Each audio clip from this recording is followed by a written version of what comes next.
Evening everyone, Bengal civil YouTube চ্যানেলের পক্ষ থেকে সমস্ত বন্ধুদের জন্য রইল প্রীতি, শুভেচ্ছা এবং উষ্ণ অভিনন্দন।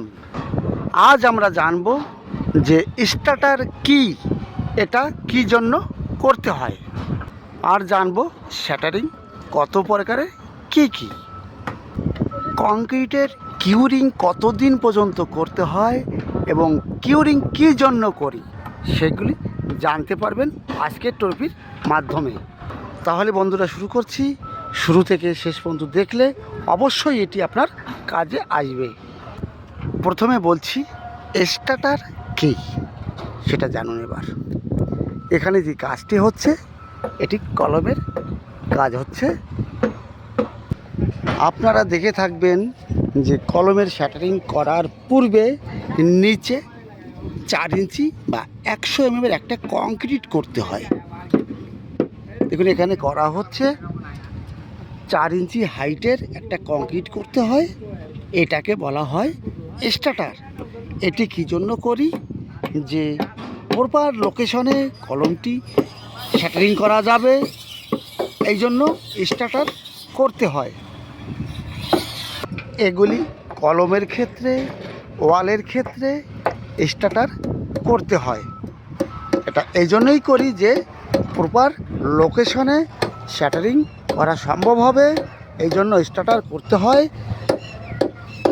আপনার 4 ইঞ্চি হাইটের যে কংক্রিট করতে হয়, এর উপরে কলম শ্যাটারিং করতে হয়। যে 4 ইঞ্চি হাইটটা যে কংক্রিটে করতে হয়, এটাকে বলা হয় স্টার্টার। তাহলে বন্ধুরা জানলেন স্টার্টার কি।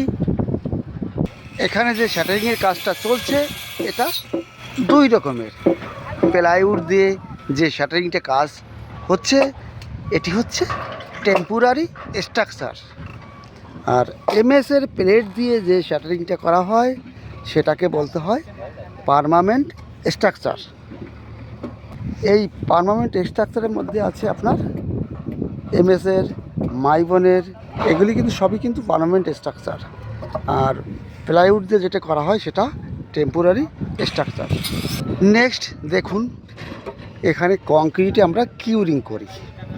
কিউরিং সর্বোচ্চ 28 দিন পর্যন্ত করতে হয়। কতদিন পর্যন্ত? 28 দিন পর্যন্ত কিউরিং করতে হয়। এর কারণ হচ্ছে সেটা জানুন। আমাদের কংক্রিট করার সময় আমরা কিউব ভরি।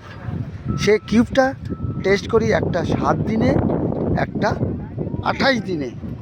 দেখা গেল 7 দিনে কিউবটা ফেল করেছে, তখন কি হবে? 28 দিনের কিউবের অপেক্ষায় থাকতে হবে।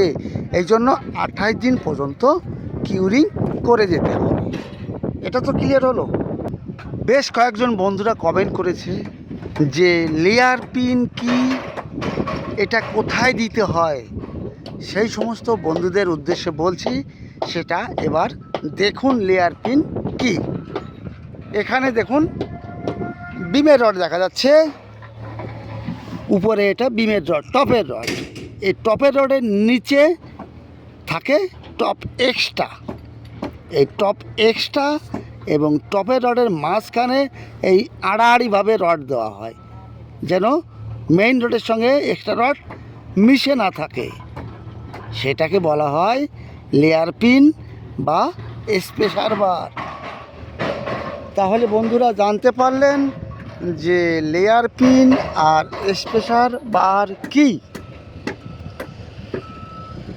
বিমের ক্ষেত্রে, ফুটিংয়ের ক্ষেত্রে, যে কোনো কিছুর ক্ষেত্রে আপনার মেইন রড আর এক্সট্রা রড আলাদা রাখার জন্য মাঝখানে যে রডটি দিতে হয় সেটাকে বলতে হয় স্পেশার বার বা লেয়ার পিন। তাহলে ক্লিয়ার হলো বন্ধুরা, জানতে পারলেন। আর এই লেয়ার পিনটা মিনিমাম দিতে হয় এই 25 মিলি রডের। 25 মিলি রডের লেয়ার পিন কী জন্য দিতে হয়? এটা এই জন্য দিতে হয়